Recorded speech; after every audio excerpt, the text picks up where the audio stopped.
The hell was that? Was I not recording?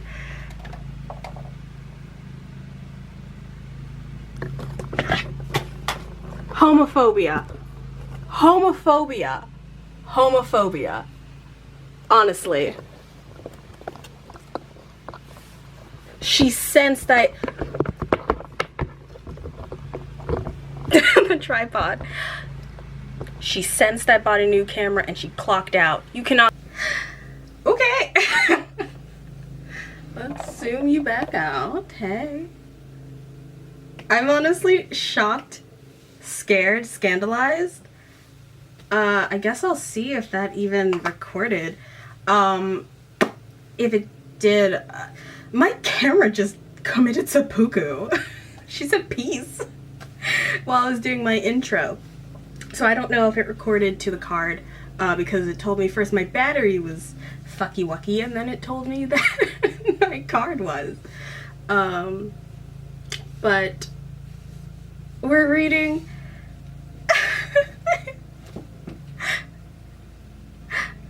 honestly, what if I just pose and I'll take the audio from the vlog camera and I'll just like loop it. I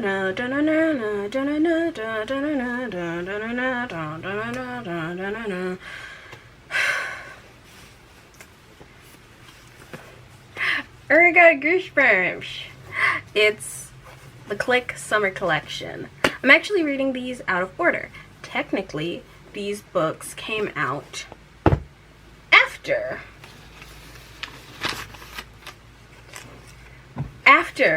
Breakfast with Tiffany's at Tiffany's, but I wanted to read these books while it was still summer, and this book takes place in September, which is why I'm reading it now. So just know that this book is what's coming next. Duh. Yay!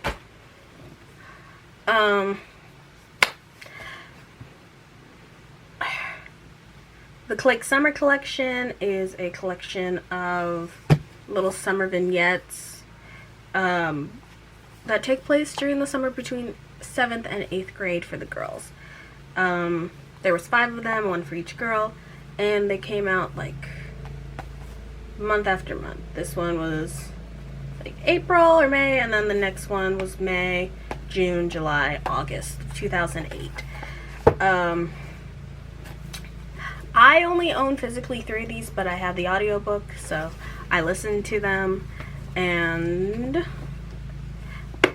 I'm gonna be flat out honest with you. I'm referencing the Wikia because I want my information to be quick and concise, and then I'll get back to my long drawn out ones with the actual book. But okay, so we don't have to deal with this anymore.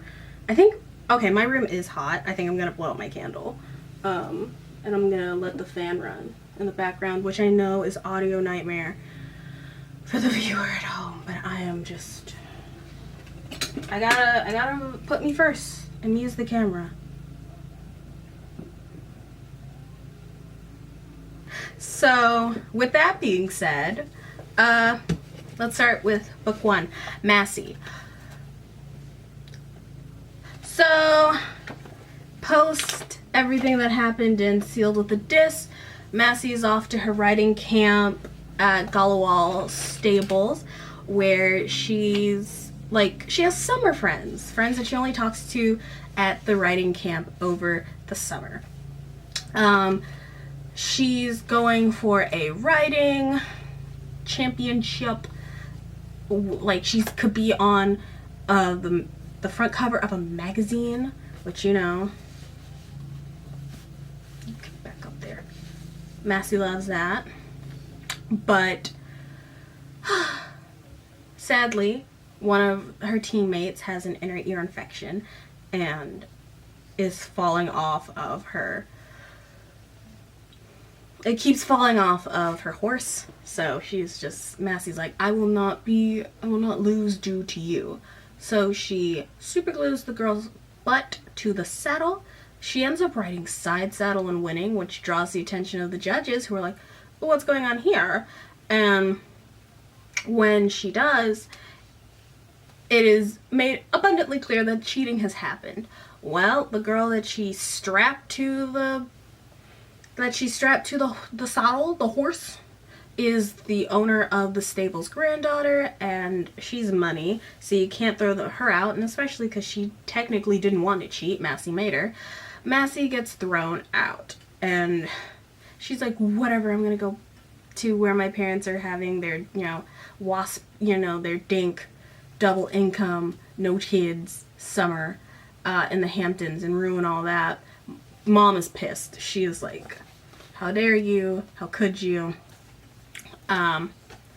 You've wasted our money, which seems so odd for them to be concerned about money. They're such rich people that them caring about money is so silly to me. But she's like, you waste our money, you don't know the value of a dollar, and also cheating bad. So they make her get a job. She comes to the party she comes to the Hamptons the night her mom is having a party, and all these other small children that are about Massey's age are also there, but Massey proceeds to treat them like garbage because that's Massey's personality.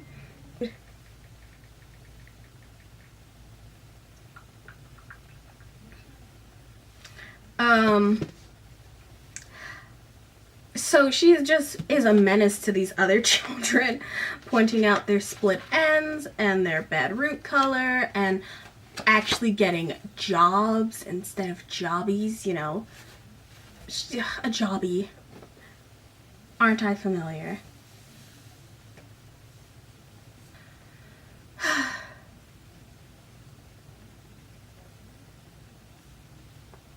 Because it's wild. I actually listened to this whole audiobook, and she essentially, after she has a week to find a job to pay back her parents, but she wastes the entire week just kind of fucking about.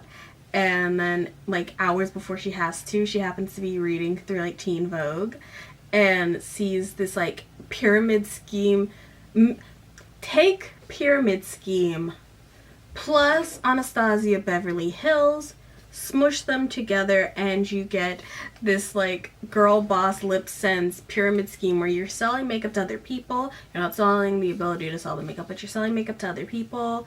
And if you girl boss harder than anyone's ever girl boss before, you get this exclusive purple stripe put in your hair, which is essentially this key to all the exclusives in the city. It's be beautiful inside and out, and Massey is not, so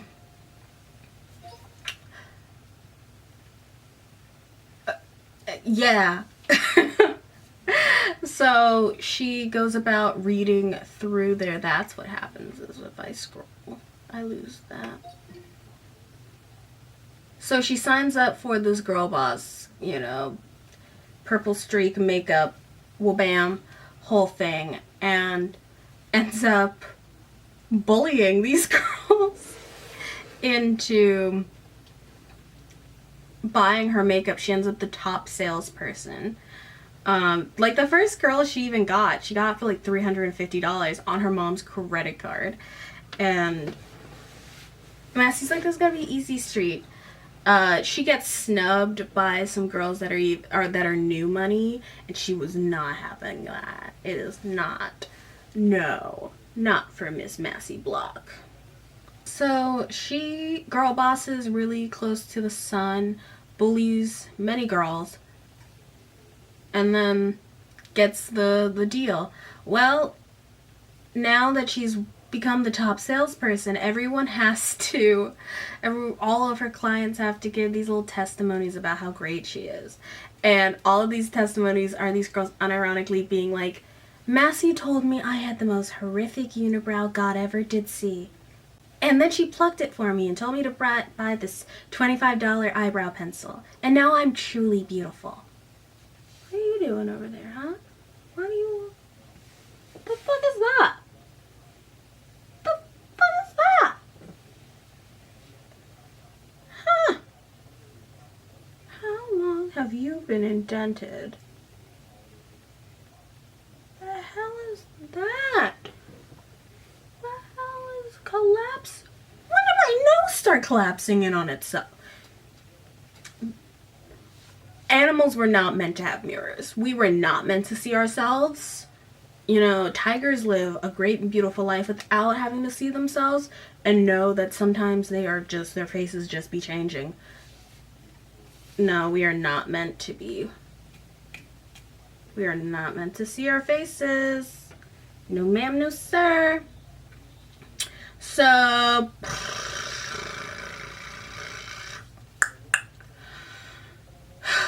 Massey gets pulled by the Anastasia Suarez of this story and is like, you cannot just be mean to these girls.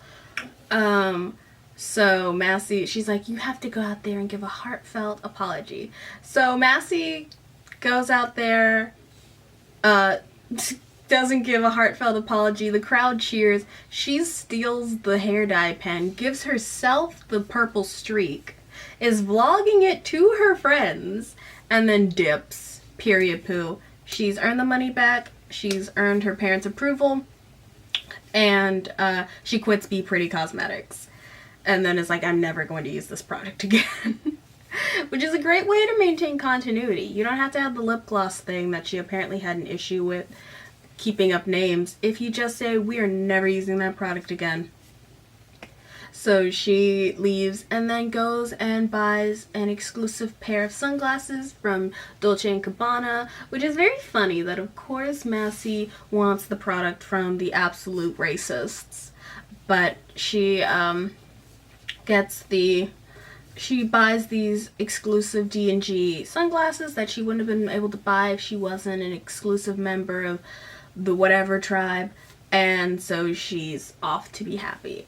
And then she decides, I'm gonna go and harass someone else. Dun-dun-dun-dun, dun-dun-dun-dun, wham, wham, wham. Who does she harass? We'll get to it. Here's what I'm thinking. Let's see if my camera catches on fire. Dylan's book. I don't have a physical copy of Dylan's book, so actually, let's see, Megan, use your tracking skills. We're just gonna slap a Dylan on top of this. Wow. Dylan's book. Alright, so Dylan is going to Hawaii. Woo, Hawaii! But sadly, her mother, Mary Lee, is a newscaster, and she is following the hot story of the summer, which is essentially brat teen tennis ingenue throws a fit. Svetlana Skoviskia, the tennis menace, is mean. And Dylan is looking to lose a little bit of weight after putting on all the weight she did eating for the boys and Sealed with a Diss. Of course, Dylan's plotline has to do with being fat. But she immediately comes after, she doesn't really want to be doing tennis, but everyone's doing tennis at the resort where her mother is. And then she meets this cute boy who is the owner's son of this tennis-based resort-ish thing. And he's flirting with her, and so she's gonna flirt back, and she's got a crush on him. And she foot and mouths her way into him thinking that she is a big tennis player. She is not. She then asks Svetlana to help her become good at tennis. And somehow this turns into Dylan challenging her to a tennis match where Svetlana agrees to throw it for her, her image. But then Svetlana decides, no, I'm not going to. And she just beats the shit out of Dylan. Dylan agrees, thinking that getting JT and a bagel in one day is going to make things turn out perfect. Suddenly, Svetlana breaks her promise and starts playing hard on Dylan. When Svetlana finally tells her that a bagel in tennis means she's staying at love, JT and Svetlana go off together. After Svetlana beats Dylan, Dylan gets over JT and moves on to tennis star Brady Eckerson, who she kisses, losing her lip virginity too. Good for you. Good for you, doll. It's a fun one. It was cute. It was fine. Alicia. Nina's revenge, honestly.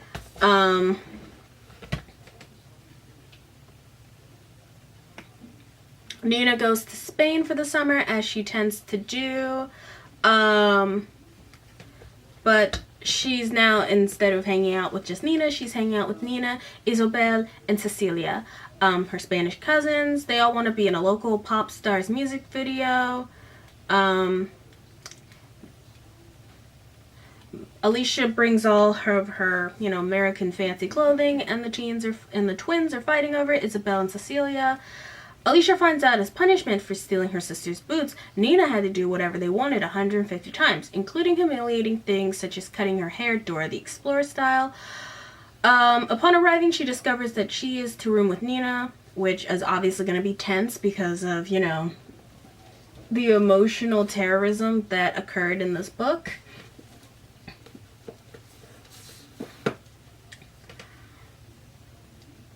Because Nina stole things from her. Yeah. And, Alicia has not forgiven Nina, and Nina hasn't forgiven Alicia. While at a music festival, Nina steals Alicia's earrings, and they break a statue, so they have to work to pay it off. Through many misdemeanors as maids, they finally agree to work together on something, taking down Isabel and Cecilia, who are using Alicia for her Ralph Lauren's. They then try twice before succeeding in the end, and they figure it out as actually a British singer with another Spanish stand-in lip-syncing over his vocals. Milli Vanilli, is that you? In the end, Nina and Alicia understand each other, and Alicia decides that being Spanish, being a Spalfa, a Spanish alpha, isn't all it's worked up to be. Cool. Sure. Okay. Kirsten is doing some charity work for some kids. Kirsten is stuck in Westchester for the summer. She has a job tutoring Ripple Baxter. While she's babysitting, she falls for Ripple's older brother, a surfing and skating boy named Dune. She decides to give Ripple what she wants, which is to be congruous with Massey Block so that she can get closer to Dune. But 8th grade alpha Sky Hamilton also has her eye on him.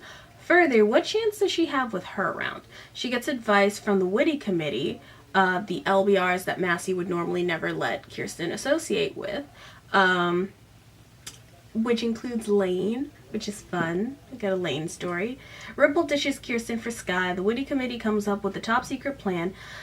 Sky introduces Dune as a guest to the club where she plans on lip-kissing him. Kirsten and the Witty Committee fill the pool with strawberry jello, and Sky grows angry.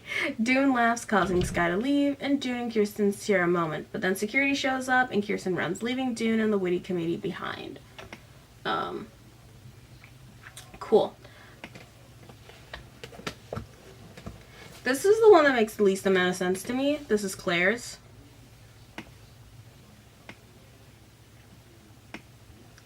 So, back in Orlando for the summer, Claire is reunited with her best friends Sarah, Sari, and Mandy after a long year apart. When Claire's friends go to a luxurious place, while Claire's friends go to luxurious places for vacation, she goes back to Kissimmee, Florida, which is great for Claire because she gets to meet her old friends again. But when Massey makes a surprise visit, Claire has to choose between her old friends and her new friends, which is a tough decision. When Claire hears about a local Miss Kissimmee pageant, her friends decide to enter, and so does Massey. While she is the judge, Claire makes an effort to actually keep her friends, to help her friends win this thing. This whole thing disappoints when she gets blamed and kicked out of her job and losing her friends. Who will Claire choose, Massey or her FBFFs? Oh, that's still not the plot, bestie. Let's see.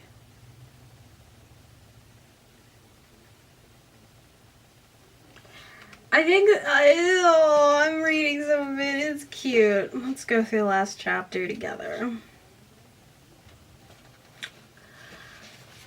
Toho Square, historic downtown Kissimmee. Claire gazed up at the dark clouds over Toho Square and prayed and begged for a hurricane. The forecast called for showers, but not until midnight, which wouldn't help. She needed a way out now. Her parents weren't buying the whole stomach bug excuse. Rather, they stopped buying it once Claire mowed down an entire container of KFC macaroni salad for lunch. She claimed a migraine around 4, and they had gotten busted blasting Ashley Simpson's Rule Breaker in her bedroom. At 6, she broke down and admitted the real reason she didn't want to go to the Miss Kiss crowning. Everyone hated her. But that didn't work either. Her father grabbed Claire by the shoulders, gave her a slight shake, and then asked, "What's your last name?" "Lion." Claire mumbled. And what do lions do? Roar. I can't hear you, Jay bellowed. Roar, Claire managed. Good. Jay released his grip, satisfied. I know it's been tough for you the last few weeks, and I know you made some decisions you regret. So show up at the ball tonight, apologize to the people you hurt, and move on, Claire Bear. The childish nickname made her tear up. If you act like it's over, they'll act like it's over, and before you know it, everyone will move on to the next scandal. He stated it like it was no big deal to be publicly shamed in town square, then disowned by your friends. Now go get dressed. We don't want to be late. Massey spent all day at the spa getting ready, and we want to be there on time to support her. Claire zipped up last summer's multicolored striped J. Crew dress, wondering why Massey needed support after spaaing all day. Wasn't it Claire who'd risked her reputation to help her friends, and then got dumped, fired, and scorned? Where was her support? But as always, she took her father's advice and feigned pride while she waited at the gates of Toho Square to cast her audience vote for Miss Kiss. And this time there was no question whose name she'd write on the ballot. The scene was magical. Red china balls hung from the sleepy branches at the square's weeping willows. A festive gold tent covered the chairs that faced the stage. Anticipation, or was it random whips of lightning, made the humid, almost metallic scented air feel electrically charged. Dogs barked in the distance. Bursts of children's laughter added punch to the already hum of mingled chatter. And violin music tied it all together into one charming little package. Or at least it would have been charming if all the guests hadn't been whispering and pointing at Claire as she inched her way inside. Her brother offered free Todd job calendars to anyone with hands, and her parents greeted their friends. Claire channeled her inner Brittany. She was bouncing back from scandals, wasn't she? Claire held her chin high and tried to act like she had just as much a right to be there as anyone else. Are these not adults? I swear to God, in every one of these shows, I'm like, are these not adults?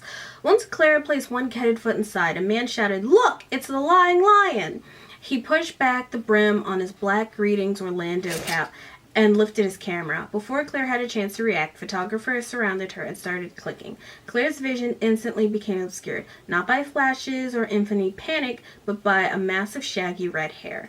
Todd had thrown himself in front of his sister, shielding her from paparazzi scandal-hungry lenses, while proudly displaying his new calendar. Sure, it wasn't the most selfless move in the world, but along with the proud way her parents were flanking her, made Claire realize that she wasn't completely alone.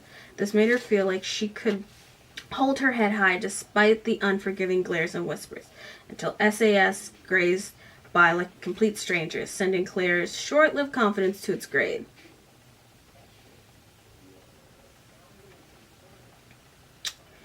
The word time echoed in Claire's mind, bolstering her from a place of sadness to one of thoughtfulness, which was soon followed by rage. SACS had 1 week left together before she moved back north, and this was how they wanted to spend it, in a fight over a pageant that was notorious for breaking up BFFs.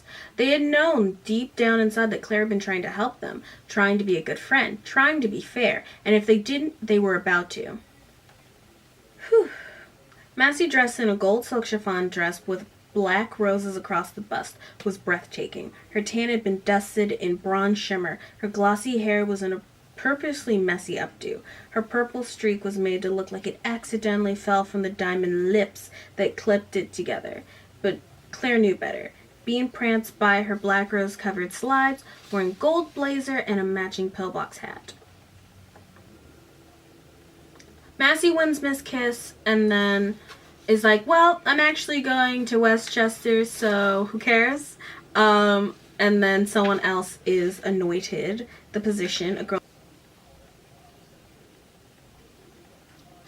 You guys, I'm sorry. Okay, so Claire tries to talk to her friends, and this is where we are. Cool. You guys, I'm sorry, okay? I'm sorry you didn't win, but you have to believe that I wanted you to. Still no one said a word. The frustration that came with being misunderstood and ignored jacked up Claire's heart rate and made her insides tremble. An emotional geyser was about to erupt. With tears flooding her eyes, Claire stomped her foot and turned to face her so-called FBFFs.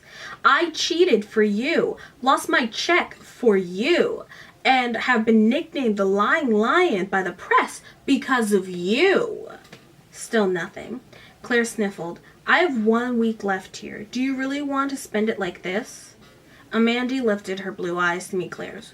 No, we don't. Claire's shoulder dropped. She exhaled. She felt instantly lighter. Good. But it's either us or her.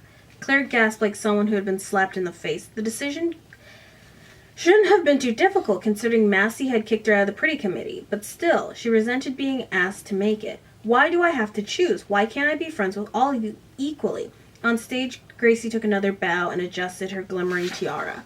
Because we're not all equal, Amanda huffed. When are you going to realize that? We've known you longer, Sarah insisted. Much longer, Sari added. Like 6 years longer. Maybe even more. Or is it 4? Maybe, wait, it's...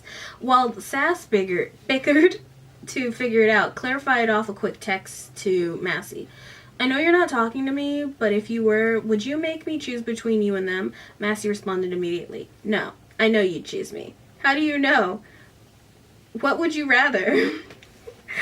Claire flashed back to her first horrific sleepover at Massey's house. The girls had asked her if she'd rather be a friendless loser or have a ton of friends who secretly hated her.